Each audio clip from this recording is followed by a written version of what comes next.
ईद पर तो नमाजियों की संख्या 8,000 तक पहुंच जाती है।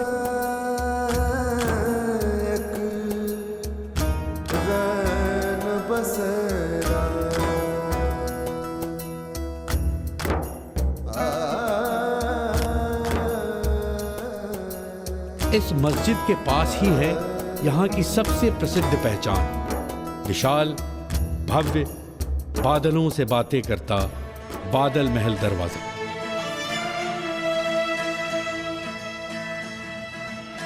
शायद ये मालवा के खलजियों की दिल्ली सल्तनत पर जीत का स्मारक है। अपने विशाल कद और बारीक जालीदार नक्काशी से यह आज भी मुझे जलाता है। कहते हैं ये द्वार बादल महल का प्रवेश द्वार था।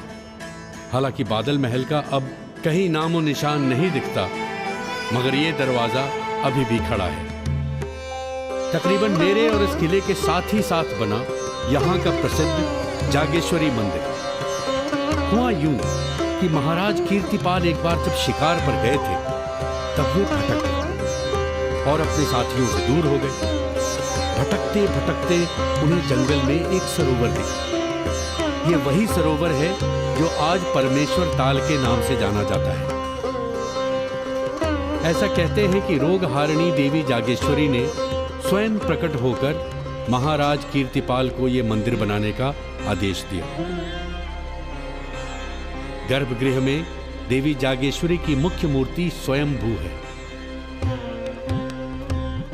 महाराज कीर्तिपाल ने मंदिर निर्माण के दौरान अपने उतावलेपन के कारण देवी के बताए 9 दिनों से पहले ही पट खोल दी और देवी संपूर्ण प्रकट न हो पाई। ऐसा भी कहते हैं कि जब भगवान विष्णु ने शिव के महाप्रकोप से विश्व को बचाने के लिए सती के जले हुए शरीर के 51 टुकड़े किए तो उनका मस्तक यहां गिरा।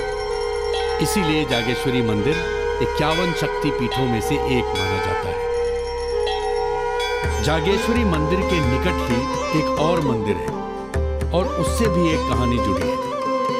एक बार कुछ राहगीर रास्ते में सुस्ताने के लिए परमेश्वर ताल के किनारे रुके। जब सुस्ताना हो गया और वे यात्रा जारी रखने के लिए अपना सामान उठाने लगे। क्या भैया राम दुलारे, काहे लाने इतनी मेहनत कर रहे? अरे कछु नहीं राम रतन भैया, जब मूर्ति ससुरी ना हिल रही। का कह रहे? तने खमाऊ लगाए हाथ? आ जाओ भज्जा लगा लो। अरे ना हिल रही भैया ये तो। सभी ने बहुत जोर लगाया पर भगवान लक्ष्मण की वो मूर्ति टस से बस गई।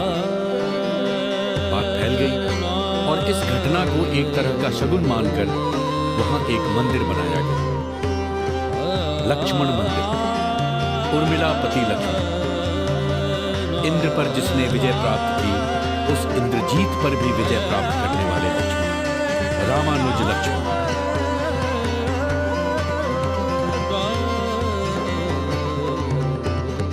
लक्ष्मण को भगवान राम का प्रतिहार भी कहा जाता था। प्रतिहार यानी रक्षक। भारत के मध्यकालीन इतिहास के सबसे शक्तिशाली राजवंशों में से एक गुर्जर प्रतिहार वंशज स्वयं को लक्ष्मण की ही संतति मानते हैं। महाराज कीर्तिपाल भी प्रतिहार वंश के ही राजा थे।